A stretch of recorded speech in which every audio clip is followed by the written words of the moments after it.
저는 오늘 본문을 읽으면서요, 자기 백성을 보호하시는 하나님에 대해서 조금 알게 되었습니다. 다윗은 자신을 죽이고자 했던 사울 왕을 피해서 왕궁에서 달아나서 집으로 도망갔지요. 그러자 사울은 자기의 전령들을 보내서 다윗을 아침 일찍 죽이고자 계략하고 그렇게 실행에 옮겼습니다. 다윗은 그런 절체절명의 위기의 순간에서 아내 미갈의 꾀로 인해서 그 절체절명의 순간에서 구출할 수 있었고 도망칠 수 있었습니다. 이렇게 세상에서요, 악한 세력들은, 악의 영들은 집요하게 하나님의 백성을 괴롭힙니다. 악의 세력은 그 조그마한 틈들을 파고들어서 하나님이 정체성을 흔들기 시작합니다. 그 조그마한 틈을 틈타서 너가 어떻게 이런 걸로 인해서 하나님을 믿을 수 있어? 너가 이러고도 하나님의 자녀야? 너가 이런 신앙으로 생활을 하니까 너에게는 역사가 없잖아. 이러면서 자꾸만 유혹하고 미혹하고 그 악한 세력들이 우리 안에 파고들어서 자꾸만 우리를 넘어뜨리려고 합니다. 그래서 우는 사자와 같이 우리를 자꾸만 잡아삼키려고 하는 모습들을 우리는 느끼고 알 수 있습니다. 하나님을 바라보지 못하게 만들지요. 그러나 하나님의 사람은 절대로 절망하지 않아야 됨을 믿습니다. 왜냐하면 우리 구주 예수 그리스도가 계시기 때문입니다. 우리의 감정을 넘어서 진리로 역사하시는 정말 살아계신 분, 2000년 전에 잠깐 오셨다가 죽어서 돌아가신 것이 아니라 부활하셔서 그 악의 세력들을 멸망시키시고 사단의 세력들을 박살내시고 그렇게 악한 세력들이 틈타지 못하도록 우리 안에 살아계셔서 역사하시는 예수 그리스도 하나님이 계시기 때문입니다. 그 하나님을 의지하는 저와 여러분 되었으면 좋겠습니다. 그래서 하나님께서는요, 미갈이라는 그런 대행자를 통해서 다윗을 구원하셨습니다. 오늘도 지금도 하나님께서는요, 이렇게 하나님의 사람들을 통해서 하나님께서 보내신 예비하신 사람들을 통해서 우리를 도와주고 계시다라는 사실 우리가 꼭 알았으면 좋겠습니다. 특히 궁극적으로 예수 그리스도를 통하여 악한 세력에서 구원하며 보호하고 계신다라는 사실을 우리가 반드시 잊지 말고 의지해야 될 줄 믿습니다.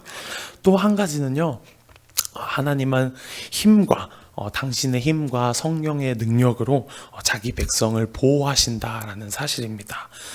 다윗은 미갈의 도움으로 집에서 도망 나와서 사무엘 선지자가 있는 라마로 갔습니다. 그곳에서 그동안 있던 일들을 이 사무엘 선지자에게 토로해 놓습니다. 너무 힘들었습니다. 사울이 자꾸만 저를 죽이려고 합니다. 제가 공경에 처해 있습니다. 그래서 사무엘이 다윗을 데리고 나옅이라는 곳에 가서 살았다라고 성경은 말합니다. 이 사실을 알게 된 사울은요, 자신들의 전령을 다시 한번 다윗에게 보내서 또다시 그를 죽일 계획하고 실행에 옮기게 됩니다. 그런데 오늘 본문에서도 참 이상하게 그 보내는 전령마다 선지자 무리가 예언하는 것, 그리고 사무엘이 그들의 수령으로 선 것을 볼 때마다, 그 전령들이 볼 때마다 그 전령들이 성령님의 역사하심으로 말미암아 다윗을 붙잡지 않고 다윗을 죽이지 않고 함께 찬양하며 예언하는 모습을 우리는 볼 수 있습니다. 이 놀라운 역사, 인간의 생각으로는, 인간의 상상으로는 상상할 수 없는 역사를 하나님께서 만들어내셨습니다. 그래서 이렇게 선지자 무리가 예언하는 것, 이 예언하는 것이라는 해당하는 원어가 나바거든요. 니브임이라고 여기선 쓰이고 있습니다. 이것은 두 가지의 의미가 있습니다. 하나는 신령한 상태, 우리가 성령과 함께 더불어서 교통하고 교제해서 여호와의 영광을 찬양하는 상태, 이것도 예언하는 것으로 성경에서는 말하고 있습니다. 한 가지 더는요, 우리가 흔히 알고 있는 하나님께서 그들의 입에 친히 신령한 계시를 주어서 계시를 말하고 선포하는 것, 우리 선지자들이 많이 하는 그런 예시, 계시 그런 것들이 있습니다. 그래서 이 두 가지 원어가, 이 나바라는 단어가 이 두 가지의 의미를 담고 있는데요. 오늘 20절, 21절을 볼 때 사울의 전령들이 하나님의 영이 임하여 예언하였다 라는 이 구절을 보면서 여기서 예언하였다 라고 쓰인 원어의 동사는요, 히브리어 문법으로 히트파엘 미완료 동사라는 문법을 사용했어요.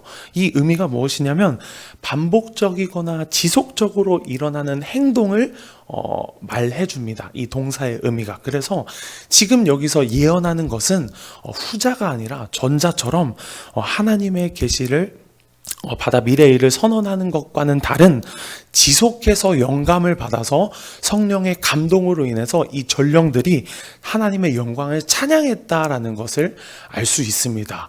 우리 하나님이 엄청난 일들을 통해서 다윗을 구원하셨어요.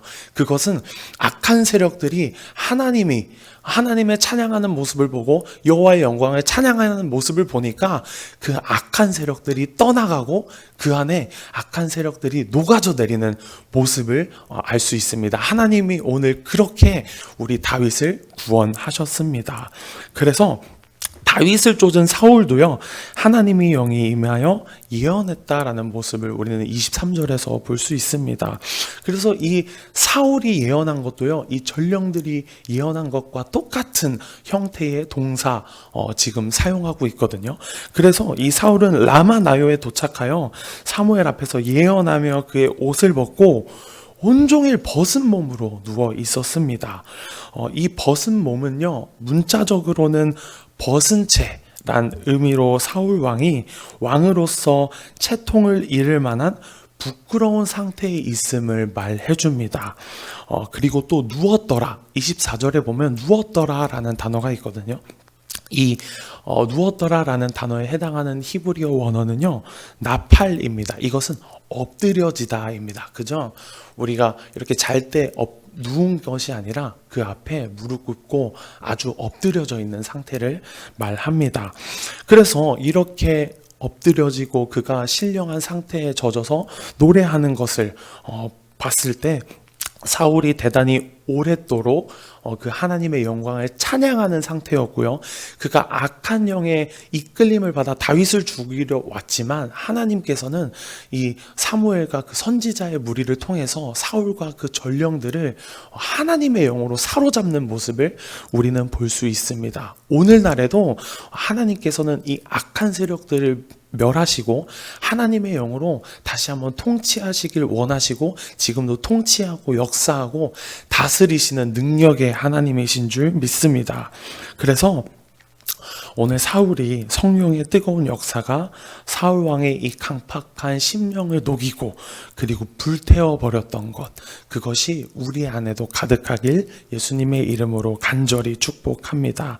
하나님은 성령의 역사를 통해서 오늘 다윗을 보호해 주셨어요.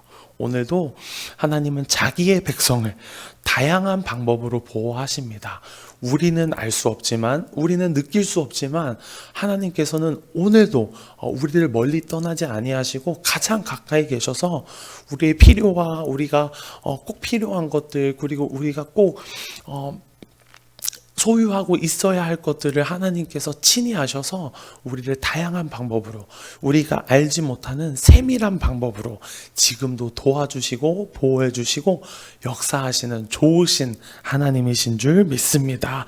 그래서 하나님은 우리의 피난처시요 힘이시니 환난 중에 우리가 만날 도움이시라 라고 다윗이 고백했던 것처럼 우리가 이 아침에 그 하나님께 기도하고 그 하나님을 붙잡으면서 성령 하나님 도와주시옵소서, 내 삶에도 도와주시옵소서, 내게 강팍한 마음이 있다면, 내게 악한 세력들이 엄습하고 있다면 성령 하나님 도와주시옵소서라고 기도하는 우리 모두가 되기를 주님의 이름으로 간절히 축복합니다.